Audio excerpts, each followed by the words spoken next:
నమస్తే, మనతో పాటు నిరుద్యోగులు ఉన్నారు.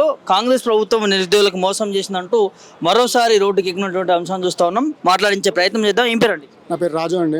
ఎట్లా అంటే నిరుద్యోగులకు అన్యాయం చేసింది అంటున్నారు, అసలు ఏంది మీ కార్యాచరణ ఏంది? కాంగ్రెస్ పార్టీ అధికారం వచ్చి 1.5 year దగ్గరకు వస్తుంది. ఒక్క జాబ్ క్యాలెండర్ కూడా ఇవ్వలే. గతంలో ఇచ్చిన కేసీఆర్ నోటిఫికేషన్లే సంవత్సరంన్నర దాకా కాలం గడిపారు.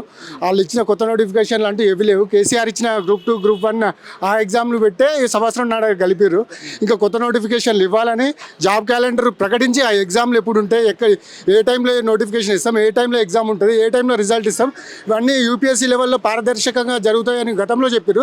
ఇప్పుడు ప్రస్తుతం జాబ్ క్యాలెండర్ ముచ్చట కూడా మర్చిపోయారు. ఏదో ప్రతి సంవత్సరం అసెంబ్లీ సెషన్ కాగానే ఉద్యోగాలు అంటారు తప్ప కానీ ఉద్యోగాల ముచ్చటనే లేదు. 4,000 నిరుద్యోగ వృత్తి కూడా ఇస్తామని హామీ ఇచ్చారు. ఏమైనా దాని గురించి ఏమైనా అప్లికేషన్స్ కానీ అవైనా తీసుకుంటున్నారా? ఇక నువ్వు నిరుద్యోగ వృద్ధి అంటే ఇక అది పెన్షన్లే పెంచుతలేరు. పెన్షన్లు పెట్టింది నిరుద్యోగులకు ఇస్తారంటే ఎవరు నమ్ముతారు? పెన్షన్దారులకు పెంచే ప్రయత్నం చేయలేరు. ఇక నిరుద్యోగులకు నిరుద్యోగ వృద్ధి ఇస్తారంటే నిరుద్యోగులు నమ్మరు, తెలంగాణ ప్రజలు కూడా నమ్మరు. సో మరి 55,000 ఉద్యోగాలు ఇష్టమని చెప్తుంది కాంగ్రెస్ ప్రభుత్వము. నిన్న కూడా మంత్రి కూడా మాట్లాడడం జరిగింది. ఆ ఉద్యోగాలు అది కేసీఆర్ ఇచ్చిన ఉద్యోగాలు. కేసీఆర్ ఇచ్చిన ఉద్యోగాలే ఇప్పటిదాకా నడిపించి సంవత్సరంన్నర కలిపారు. కనీసం ఇప్పుడన్నా మీరు మేలుకోండి. ఇప్పుడు ప్రజల్లో పూర్తి వ్యతిరేకత వచ్చింది, నిరుద్యోగుల్లో కూడా వ్యతిరేకత వచ్చింది. ఆ వ్యతిరేకతను కప్పుచ్చుకోవడానికి ప్రయత్నించాలి. కానీ మేము 50,000 ఉద్యోగాలు ఇచ్చినాం, 55,000 ఉద్యోగాలు ఇచ్చినాం అంటే ప్రతి నిరుద్యోగి కూడా తిరగబడతాడు. కేసీఆర్ మీద ఎట్లయితే తిరగబడ్డారో ఇప్పుడు కాంగ్రెస్ పార్టీ మీద కూడా తిరగబడేందుకు రెడీగా ఉన్నారు. ఏం కోరి తెచ్చుకున్నటువంటి నిరుద్యోగులు సంవత్సరం పూర్తిగా లోపల ఎందుకు వ్యతిరేకతగా మాట్లాడుతూ ఉన్నారు? అంటే దేనికోసం ఇచ్చిన ఏదో నిరుద్యోగుల హామీలు నెరవేర్చట్లేదని. జాబ్ క్యాలెండర్ ఇస్తామని పోయిన డిసెంబర్ నుంచి ప్రకటించారు. జాబ్ క్యాలెండర్ ఇప్పటి వరకు అయితే ఒక్క జాబ్ క్యాలెండర్ ఇవ్వలేదు. 2 సార్లు ప్రకటనలు చేశారు కానీ ఏ జాబ్ క్యాలెండర్లో ఏ ఎగ్జామ్ గురించి కానీ, ఏ నోటిఫికేషన్ గురించి కానీ, ఏ జాబ్ల గురించి కానీ ఖచ్చితమైన సమాచారం ఎప్పుడు లేదు. ఇప్పుడు కూడా జాబ్ క్యాలెండర్ ఇస్తారని నమ్మకం నిరుద్యోగులు లేదు. అందుకు ఇప్పుడు రోడ్డు మీదకి వస్తారు. ఖచ్చితంగా ఇప్పుడు Group 2 Group 3 Group 1 ఫలితాలు రాగానే ఇక తీవ్రతరమైన ఉద్యోగం జరుగుతుంది. ఖచ్చితంగా మీరు జాబ్ క్యాలెండర్ ఇవ్వకపోతే ఇచ్చేసినామని ఒక మంత్రి కూడా మాట్లాడడం జరిగింది.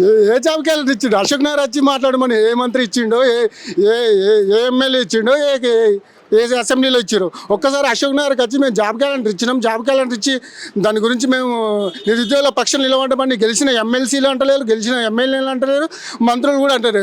ఓడెక్కేదాకా ఓడమల్లని అంటారు, ఓడెక్కినాక బోడమల్లని అన్నట్టు కాంగ్రెస్ పార్టీ ఉంది.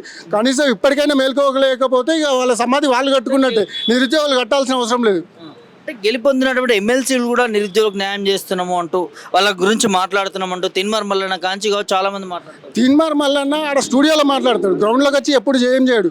ఈడబ్ల్యూఎస్సీ గురించి సెంటిమెంట్ రెచ్చగొడతాడు, లేకుంటే బీసీ వాదం అంటాడు, లేకుంటే SC ST వాదం అంటాడు, ఈ తర్వాత ఇప్పుడు EBC వాదం అంటాడు. ఏ వాదం లేదు. ఆయన రాజకీయంగా ఎదగడానికి మాత్రమే ఏ వాదమైనా ఉపయోగపడుతుంది. ఆయనకు సీఎం కూర్చో, మంత్రి కూర్చో, ఏదో కుర్చీ మీద కన్నేసిండు తప్ప కానీ నిరుద్యోగుల పట్ల కానీ బీసీల పట్ల కానీ ఎటువంటి ప్రేమ ఉండదు. అది ఫక్తు రాజకీయాలు చేస్తాడు. ఆయన కేసీఆర్ ఎంత ప్రమాదకరమో ఆయన కూడా అంతకన్నా ప్రమాదకరం. అంటే ఇక ప్రశ్నించే గొంతుక నిరుద్యోగుల పట్ల ఎప్పటికీ నిల్చుంటాను. సో పదవులు లేకున్నా తిన్మార్ మల్లన్న ప్రజాక్షేత్రంలో ఉంటారంట.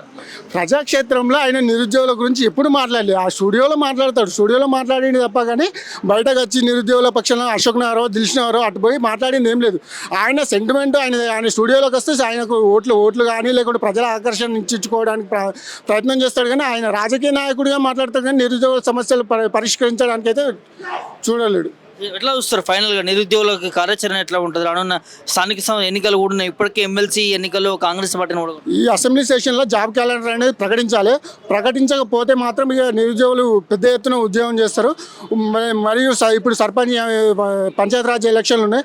ఆ పంచాయతీరాజ్ ఎలక్షన్లో కూడా మీరు ఓడిపోతామని డిలే చేస్తారు. ఖచ్చితంగా మీరు ఆలోచన చేసుకొని జాబ్ క్యాలెండర్ ఇచ్చి తెలంగాణ సమస్యలు పరిష్కరించాలని కోరుకుంటున్నాం.